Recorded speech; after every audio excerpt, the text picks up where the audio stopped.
आगामी समय में 9 दिवसीय नवरात्र, दुर्गोत्सव, शारदोत्सव, दशहरा व धम्मचक्र प्रवर्तन दिवस मनाए जाएंगे। साथ ही इस दौरान शहर में कई स्थानों पर गरबा उत्सव का भी आयोजन होगा। इस बात के मद्देनजर सभी पर्वों और त्योहारों के दौरान शहर में कानून व व्यवस्था की स्थिति बनी रहे तथा सभी त्योहार शांतिपूर्ण तरीके से संपन्न हो, इस हेतु शहर पुलिस आयुक्त नवीन चंद्र रेड्डी की अध्यक्षता के तहत आज पुलिस आयुक्तालय के वसंत हॉल में शांतता समिति की बैठक बुलाई गई, जिसमें विभिन्न दुर्गोत्सव व शारदोत्सव मंडलों के पदाधिकारियों, धम्मचक्र प्रवर्तन दिवस मंडल के पदाधिकारी, शांतता समिति के सदस्य, अंबादेवी व एकवीरा देवी संस्थान के पदाधिकारी तथा शहर के प्रतिष्ठित नागरिकों सहित विभिन्न महकमों के प्रमुख अधिकारी उपस्थित थे। इस दौरान सीपी रेड्डी ने कानून व व्यवस्था की स्थिति बनाए रखने तथा सभी पर्व एवं त्योहारों को शांतिपूर्ण तरीके से मनाने हेतु उपस्थितों के साथ बातचीत करते हुए आवश्यक दिशा निर्देश जारी किए। विश्व हिंदू परिषद व बजरंग दल द्वारा आज यहाँ बुलाई गई पत्रकार परिषद में कहा गया कि शहर में आगामी 15 अक्टूबर से प्रारंभ होने जा रहे 9 दिवसीय नवरात्रोत्सव के दौरान कई स्थानों पर देवी दुर्गा की आराधना हेतु गरबा उत्सवों का आयोजन किया जाता है, लेकिन कई बार हिंदू धार्मिक रीति रिवाजों में किसी तरह की आस्था नहीं रखने वाले लोग और कुछ असामाजिक तत्व भी गरबा पंडालों में प्रवेश कर लेते हैं, जिसकी वजह से कई बार कुछ अप्रिय स्थिति बन जाती है। ऐसी बातों को टालने के लिए बेहद जरूरी है कि गरबा पंडालों में हिंदुओं के अलावा अन्य सभी लोगों के प्रवेश को प्रतिबंधित किया जाए। लेकिन मैं आह्वान करना चाहता हूं कि जो गैर हिंदू पूजा धार्मिक मान्यताओं को नहीं मानते, ऐसे लोगों का गरबा पंडालों में प्रवेश निषेध किया जाए, असामाजिक तत्वों का प्रवेश गरबा पंडालों में निषेध किया जाए। परतवाड़ा के ब्राह्मण सभा स्थित शिव शक्ति दुर्गा उत्सव मंडल द्वारा हर वर्ष की तरह इस वर्ष भी बड़ी धूमधाम के साथ 9 दिवसीय शारदीय नवरात्रोत्सव मनाने की तैयारी की जा रही है, जिसके तहत इस वर्ष मंडल के प्रांगण पर श्री केदारनाथ धाम मंदिर की झांकी साकार की जाएगी और श्री केदारनाथ की मूर्ति भी स्थापित की जाएगी। अकोला के कलाकारों द्वारा इस मंदिर की हुबहू प्रतिकृति को साकार किया जा रहा है।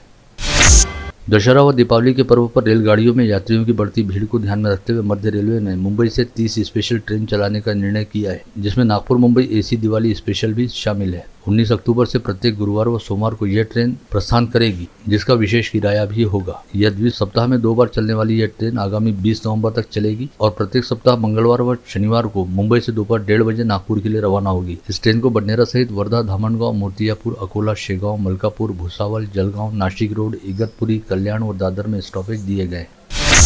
एशियाई खेलों में भारत के शानदार प्रदर्शन को देखते हुए अमरावती जिला खेल संकुल में क्रीड़ा सुविधाएं बढ़ाने के लिए विधायक सुलभा खोड़के ने 5 करोड़ रुपए का फंड मंजूर करवाया है। जिला खेल अधिकारी कार्यालय की ओर से भेजे गए प्रस्ताव को विधायक सुलभा खोड़के ने राज्य के उप मुख्यमंत्री व वित्त मंत्री अजित पवार तथा खेल व युवा कल्याण मंत्री संजय बनसोड़े से मुलाकात करते हुए मंजूर करवाया, जिसके चलते अब जिला क्रीड़ा संकुल में स्पोर्ट यार्ड व आधुनिक खेल सुविधाओं से युक्त सभागार का निर्माण किया जाएगा।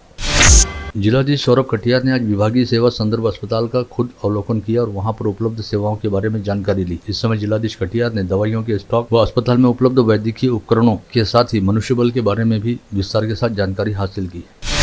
सांस्कृतिक भवन में राष्ट्रीय पोषण अभियान के समापन अवसर पर उपस्थितों को संबोधित करते हुए जिलाधीश कटियार ने कहा कि राष्ट्रीय पोषण महाअभियान में अमरावती जिला पूरे राज्य में अग्रसर माना गया है और इस बार भी अभियान के क्रियान्वयन में अमरावती जिले ने बाजी मारते हुए प्रथम स्थान प्राप्त किया है।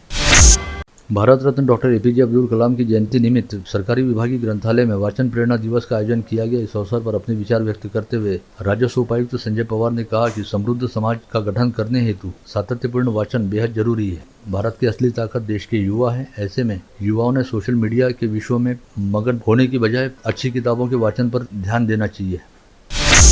आयुष्मान भारत गोल्डन कार्ड के संदर्भ में जिलाधीश कार्यालय के सभागार में आयोजित समीक्षा बैठक को संबोधित करते हुए जिलाधीश सौरभ कटियार ने कहा कि आयुष्मान भारत योजना के जरिए प्रधानमंत्री जन आरोग्य योजना चलाई जा रही है, जिसके पात्र लाभार्थियों को गोल्डन कार्ड दिलाने हेतु सभी संबंधित विभागों ने अपने कर्मचारियों को लक्ष्य तय करके देना चाहिए और जिले में एक भी लाभार्थी इस योजना के लाभ से वंचित नहीं रहना चाहिए। शिवसेना उबाटा के नेता व उद्योजक नितिन मोहोड़ के अनुसार अमरावती शहर से महज 2 किलोमीटर दूर नांदगांव पेठ के निकट स्थित टोल नाके पर अमरावती के लोगों को भारी टोल चुकाना पड़ रहा है। ये काफी बड़ा अन्याय है। यदि ठाणे को टोल माफी दी जा रही है, फिर अमरावती वासियों से सरकार की क्या दुश्मनी है। ऐसे में अमरावती वासियों को भी नांदगांव पेठ टोल नाके से छूट मिलनी चाहिए, अन्यथा अमरावती शहर में इस टोल नाके के खिलाफ काफी बड़ा आंदोलन किया जाएगा।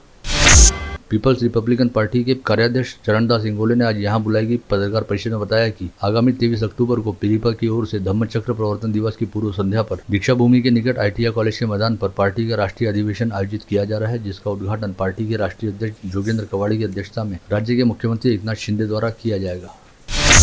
हिंदू जनजागृति समिति ने सनातन धर्म को लेकर विवादास्पद बयान देने वाले उदयनिधि स्टालिन व प्रियांक खड़गे के खिलाफ अब तक कोई कार्रवाई नहीं होने पर सवाल उपस्थित करते हुए कहा कि इन दोनों नेताओं के खिलाफ तुरंत ही हेट स्पीच के मामले में कड़ी कार्रवाई की जाए। यह मांग सनातन संस्था के राष्ट्रीय प्रवक्ता चेतन राजहंस ने आज यहाँ बुलाई गई पत्रकार परिषद में की। सिंधी समाज को स्थायी पीआर कार्ड देने की मांग करते हुए आगामी 9 नवंबर को अनशन आंदोलन करने की घोषणा आशीष लुल्ला सहित एक अन्य व्यक्ति द्वारा की गई है। आशीष लुल्ला ने इस संदर्भ में राज्य के मुख्यमंत्री एकनाथ शिंदे के नाम पत्र भेजा है। महाराजा अग्रसेन जयंती महोत्सव अंतर्गत शुक्रवार की सुबह जिला स्टेडियम के खेल संकुल में बने बैडमिंटन कोर्ट पर विभिन्न आयु ग्रुप में अग्रसेन बैडमिंटन लीग का सफल आयोजन किया गया, जिसमें अग्रवाल समाज बंधुओं ने बड़े उत्साह के साथ हिस्सा लिया। गतरोज मनपा उपायुक्त जुम्मा प्यारेवाले की अध्यक्षता में आपदा व खतरा निवारण दिवस मनाया गया। इस अवसर पर लोगों को जनजागृति करने की दृष्टि से कई उपक्रम भी चलाए गए। पीआर पोटे पाटिल अभियांत्रिकी व्यवस्थापन महाविद्यालय के अभियांत्रिकी विभाग की ओर से इंस्टीट्यूट इनोवेशन काउंसिल अंतर्गत करियर के अवसर यानी नए उद्योजकता विषय पर रेणुका इंडस्ट्रीज के सीईओ अविशान कांटुंडे ने महाविद्यालय के विद्यार्थियों का मार्गदर्शन किया। तक्षशिला महाविद्यालय के मराठी विभाग व राष्ट्रीय सेवा योजना के संयुक्त तत्वाधान में संविधान से संवाद कार्यशाला का आयोजन किया गया था, जिसमें कोल्हापुर निवासी राजवैभव शोभा रामचंद्र ने प्रमुख वक्ता के तौर पर अपने विचार व्यक्त करते हुए कहा कि प्रत्येक भारतीय के जीवन का अविभाज्य घटक रहने वाले संविधान का प्रत्येक भारतीय नागरिक ने सम्मान करना चाहिए। संत गाडगेबाबा अमरावती विद्यापीठ के महानुभाव अध्यासन केंद्र की ओर से पार्वती नगर स्थित महात्मा ज्योतिबा फुले महाविद्यालय में 2 दिवसीय सर्वश्री चक्रधर स्वामी व्याख्यान माला का आयोजन किया गया था, जिसमें प्रमुख वक्ता के तौर पर अपने विचार व्यक्त करते हुए कुलगुरु प्रमोद येवले ने कहा कि बदलते वक्त की जरूरत को देखते हुए विद्यार्थियों ने विविध पाठ्यक्रमों के कौशलों को आत्मसात करना चाहिए। संत गाडगेबाबा अमरावती विद्यापीठ की ओर से राममेघी अभियांत्रिकी महाविद्यालय में आयोजित युवा महोत्सव के तीसरे दिन संभाग के अलग अलग जिलों से आए विद्यार्थियों ने शानदार कला प्रस्तुति दी। इस समय शहर पुलिस आयुक्त नवीन चंद्र रेड्डी ने युवा महोत्सव को सदिच्छा भेंट देते हुए युवाओं से संवाद साधा, साथ ही उनका उत्साह भी बढ़ाया। गतरोज अकोला जिले के दौरे पर पहुंचे राष्ट्रवादी कांग्रेस पार्टी के अध्यक्ष व सांसद शरद पवार से राज्य प्राथमिक शिक्षक समिति ने भेंट करते हुए उन्हें अपनी विभिन्न मांगों का ज्ञापन सौंपा। इस समय शिक्षक समिति के प्रदेश प्रसिद्धि प्रमुख राजेश सावरकर सहित विभिन्न पदाधिकारी उपस्थित थे। अमरावती से वास्ता रखने वाली 35 वर्षीय दीपा ठाकुर की नांदेड़ में संदिग्ध हालात में मौत हो जाने से खलबली व्याप्त है। नांदेड़ के एक पुलिस निरीक्षक ने मंडल न्यूज को फोन पर बताया कि यह घटना नांदेड़ के पांडुरंग नगर में हुई है और घर के लोगों की ओर से पुलिस को केवल इतना बताया गया कि बाथरूम में गिरने की वजह से दीपा के सिर पर गंभीर चोट लगी और उसकी मौत हो गई, परंतु मामला संदेहास्पद होने से पुलिस ने शव को परीक्षण के लिए भिजवाया है। पीडीएमसी में महिला मरीज की मौत के बाद उसके रिश्तेदारों ने अस्पताल के डॉक्टरों व स्वास्थ्य कर्मियों के साथ मारपीट की। गाड़गेनगर पुलिस ने कर्मचारियों की शिकायत पर डीके मासूद नामक आरोपी व एक युवती के खिलाफ विभिन्न धाराओं के तहत अपराध दर्ज किया है। नांदगांवपेट पुलिस थाना क्षेत्र अंतर्गत मौली जहांगीर में पकड़ी गई गुप्तधन निकालने वाली टोली के 6 सदस्यों को गतरोज गिरफ्तार किया गया था, जिन्हें आज पुलिस द्वारा स्थानीय अदालत में पेश किया गया, जहां से सभी आरोपियों को अदालत ने 15 अक्टूबर तक पुलिस कस्टडी रिमांड में रखने का आदेश जारी किया। जय सियाराम नगर में 10 अक्टूबर की दोपहर 12 बजे के बाद चाकू का धाक दिखाकर 2600 रुपये लूटने के मामले में पुलिस ने विक्की उर्फ शूटर अंबरते नामक आरोपी को गिरफ्तार किया है। राजधानी की एक अन्य घटना भाजी बाजार से नालसापुरा रोड पर डीपी के पास घटित हुई, जब एक युवती घर की ओर लौट रही थी और एक अज्ञात दुपहिया चालक व्यक्ति उसके पास से 7,000 रुपये का मोबाइल फोन छीनकर ले भागा। गाड़गेनगर थाना क्षेत्र के कपिल वस्तु नगर में 2 बदमाशों ने जेल से छूटने के बाद एक महिला के घर में घुसकर उसे कोर्ट से केस पीछे लेने धमकाया। इस मामले में पुलिस ने सुदर्शन खरसान व सुरेश गवई के खिलाफ आपराधिक मामला दर्ज किया है। कैफे के नाम पर युवक युवतियों को जगह उपलब्ध कराने वाले अड्डों पर पुलिस ने आज कार्रवाई की। इसके तहत अधिकांश कैफे दोपहर के समय सुनसान मिले। वहीं सहकार नगर के पेट्रोल पंप के पास स्थित कैफे में एक युवक युवती का जोड़ा पकड़ा गया, जिनके खिलाफ धारा 110 के तहत कार्रवाई की गई।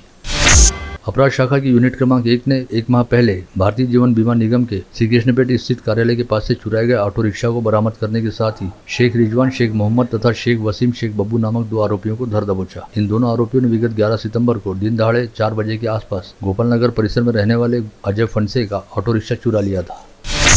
मोर्ची के पास स्थित अंबादेवी संस्थान में दर्शन करने हेतु अपने घर से निकले आटनेर निवासी 40 वर्षीय कमलेश पंडागले की धारूल के पास खंडिया नाले के निकट लाश बरामद हुई, जिसे लेकर संदेह व्यक्त किया जा रहा है। यह घटना कल 12 अक्टूबर को उजागर हुई थी। यशोदानगर परिसर में रहने वाली महिला अपने घर के पास स्थित मंदिर में दर्शन हेतु गई थी, जहां पर एक अज्ञात आरोपी ने हाथ चालाकी दिखाते हुए उसके पास से 20,000 रुपये मूल्य की सोने की चेन चुरा ली। यह घटना 12 अक्टूबर की दोपहर 1 बजे के आसपास घटित हुई।